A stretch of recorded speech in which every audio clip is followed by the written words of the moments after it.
అదే RTV app వార్తల్ని క్షణాల్లో చదివే అవకాశం ఉంటుంది. ఒక న్యూస్ పేపర్, ఒక టెలివిజన్ ఛానల్ మీ చేతుల్లో ఎప్పుడూ ఉంటాయి. గత ఎన్నికల్లో నిజామాబాద్ పార్లమెంట్ పరిధిలో రైతులే పోటీ చేశారు 175 మంది. ఈ ఎన్నికల్లో మాత్రం రైతులు అరవింద్కు సపోర్ట్ చేస్తామని చెప్పి స్వయంగా వారే నామినేషన్ కోసం డబ్బులు అందజేస్తున్నారు. ప్రపోజర్స్ అయితే ఉన్నారు. మనతో మాట్లాడేందుకు రమేష్ రెడ్డి వారిని అడుగుతారు. పూర్తిగా చెప్పండి, మీరు గత ఎన్నికల్లో అయితే 175 మంది రైతులు, పసుపు రైతులు నామినేషన్ దాఖలు చేసిన పరిస్థితి ఉంది. ఈసారి ఏంది మీరే ప్రపోజ్ చేస్తున్నారు? పసుపు మద్దతు ధర వచ్చింది ఒకటి, పసుపు బోర్డు తెప్పించిండు అరవింద్ అన్న. అట్లా అందరూ మా పసుపు పంటకు మంచి రేట్ వచ్చింది కాబట్టి ఆయనకు మద్దతు తెలిపాలని వచ్చింది. అంటే మీకు ఎంత ధర వచ్చింది పసుపు? ఎట్లా? నాకు ఊర్లోనే 19,500 అమ్మింది. ఊర్లోనే ఎలాంటి ఖర్చు లేదు. వచ్చి ఊర్లోనే మా సాంగ్లీ నుంచి ఆయన వచ్చి వన్నెల్లో ఒక భోజరెడ్డి అనే అతను కొనుక్కున్నాడు. ఏ ఖర్చు లేదు. మీరు చెప్పండి, మీరు పసుపు రైతులు కదా, అసలు ఏం చేస్తారు? ఎందుకు అరవింద్కు మీరు డొనేషన్ ఇవ్వడానికి వచ్చారు? మేము గత పార్లమెంట్ ఎలక్షన్లో నామినేషన్ వేసినాము పసుపు మద్దతు ధర, పసుపు బోర్డు గురించి. ఇప్పుడు అరవింద్ గారు మాకు పసుపు బోర్డు ఏర్పాటు చేసి పసుపుకు మంచి రేటు వచ్చేటట్టు చేశారు కాబట్టి ఆయనకు మేము సపోర్ట్ చేసి ఆయనకు మద్దతుగా నిలుస్తున్నాం. మీరు చెప్పండి అన్న, ముఖ్యంగా రైతులందరూ కూడా ఏకంగా అరవింద్కు ఏదైతే నామినేషన్ వేయడానికి కోసం డొనేషన్ చేస్తున్న పరిస్థితి అవుతుంది. పసుపు రైతులే పూర్తి స్థాయిలో మద్దతు తెలపడానికి గల కారణాలు ఏంటి? ఎందుకంటే గత ఎన్నికల్లో అరవింద్ గారు మాట ఇవ్వడం జరిగింది, నేను ఒకవేళ గెలిస్తే మీకు పసుపు బోర్డు తీసుకొస్తా, మంచి రైతులకు గిట్టుబాటు రేటు వచ్చేలా చూసుకుంటానని చెప్పడం జరిగింది. అదేవిధంగా ఈ సంవత్సరము 19,000 రూపాయలు ఒక్కొక్క రైతు అమ్ముకోవడం జరిగింది.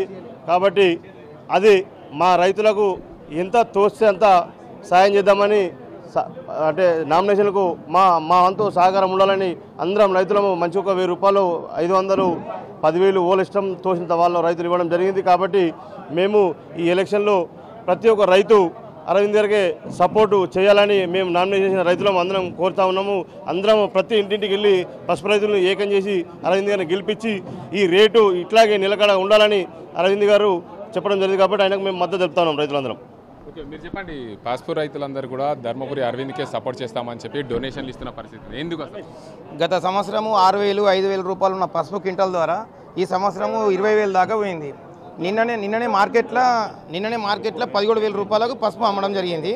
చాలా సంతోషం. ఎందుకంటే రూపాయికి 3 రూపాయలు ఎక్కువ రేట్ అమ్మినాం ఇప్పుడు.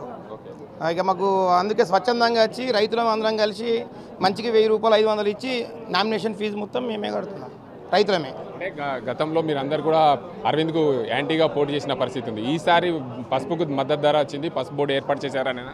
కొన్ని 20 ఏళ్ళు, 40 ఏళ్ళ నుంచి కళ ఇది. ఈ పసుపుకి వచ్చేది ఒక 2011లో ఒక సంవత్సరం వచ్చిందంటే మళ్ళీ 20 ఏళ్ళు రైతులు మొత్తం ఖరాబ్ అయిపోయారు. ఈ సంవత్సరమే రైతుల దగ్గర మంచిగా ముఖాల ఆనందం ఉంది, మంచిగా ఉన్నది. ఇప్పుడు రైతు బాగుంటేనే దేశం బాగుంటుంది కదా. రైతు బాగుండాలని అరవింద్ అన్న చాలా కృషి చేస్తుండు, స్వచ్ఛందంగా రావడం జరిగింది. మీరు చెప్పండి, పసుపు రైతులందరూ కూడా అరవింద్ దగ్గర ఇప్పుడు డొనేషన్ చేసి నామినేషన్ చేసేందుకు డొనేషన్ చేశారు, ఏం చేస్తారు? గతంలో ఎందుకోసం అంటే గతంలో మేము ఈ ప్రాంత పసుపు రైతుల కోసము ఎంపీగా నామినేషన్ వేయడం జరిగింది. కానీ పసుపు బోర్డు తీసుకురావడం వల్ల అరవింద్ గారు వారు మాట ఇచ్చిన ప్రకారం బాండు రాసిచ్చిన ప్రకారము పసుపు బోర్డు తీసుకురావడం వల్ల మేమందరము స్వచ్ఛందంగా ఎంపీ గారికి తలో 1,000 రూపాయలు కానీ 500 కానీ నామినేషన్కు మేము డబ్బులు ఇచ్చి ఈరోజు వారికి మద్దతుగా మేమందరం రైతులము నిలబడ్డాము. మొత్తంగా చూసుకోవచ్చు, నిజామాబాద్ ఎంపీ అభ్యర్థిగా పోటీ చేసిన రైతులైతే చాలామంది గతంలో పోటీ చేసిన రైతులు ఈసారి స్వచ్ఛందంగా వారందరూ కూడా ఎంపీ అరవింద్కు డొనేట్ చేసిన పరిస్థితి. ఎందుకోసం డొనేట్ చేస్తున్నారు? అయితే మాకు ప్రధాన పంట తల్లి పంట లెక్క పసుపు. మాకు ఇప్పుడు బంగారంకి ఎట్లా రేటు ఉందో ఇప్పుడు పసుపు కూడా అట్లా రేటు ఉన్నది. దానికి కారణము ఊళ్ళో అంటే సెంట్రల్ గవర్నమెంట్, మన బీజేపీ గవర్నమెంటే అది పసుపు బోర్డు తీసుకొచ్చడానికి కారణము అదే ఉన్నది. అందుకోసమే మేము అరవింద్ అని ఎంపీగా గెలిపించడానికి ఇంతకుముందు కూడా నామినేషన్ ఎన్నో వేసినాము. ఇప్పుడు డబ్బులు కట్టి మరీ నామినేషన్ వేయించడానికి మాత్రం ఉన్నది. ఇదే కాకుండా సిడికల్చర్ డిపార్ట్మెంట్ అనేది ఉంటుంది ఒకటి, మేము పట్టు పరిశ్రమ చేస్తాం. అది కూడా చైనా నుంచి వెళ్ళి ఇంపోర్ట్ తగ్గించి ఎక్స్పోర్ట్ మన పట్టు పరిశ్రమ సిల్క్ని విదేశాలకు పంపుతారు. ఇప్పుడు మాకు అది కూడా లాభదాయకంగా అనిపిస్తుంది. అది గుర్తించిన నేను ఒక రైతును, నేను పట్టు పరిశ్రమ రైతును కాబట్టి అందుకోసమే మోడీ గవర్నమెంట్ అంటే బీజేపీ గవర్నమెంట్ అంటే చాలా బాగుందని నాకు అనిపిస్తుంది.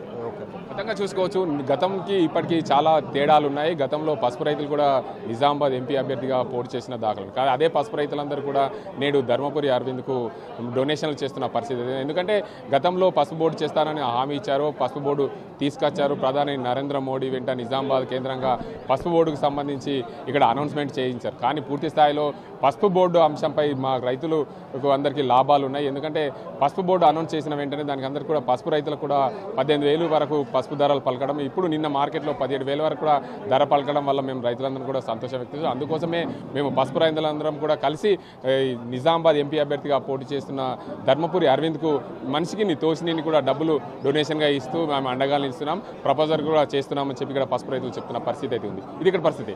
ఎవరు అజీంతో గంగారెడ్డి, RTV నిజామాబాద్. మరిన్ని వీడియోస్ కోసం ఛానల్ ని సబ్స్క్రైబ్ చేయండి, లేటెస్ట్ అప్డేట్స్ కోసం వాట్సాప్ ఛానల్ ని ఫాలో చేయండి అండ్ లింక్ డిస్క్రిప్షన్ లో ఉంది.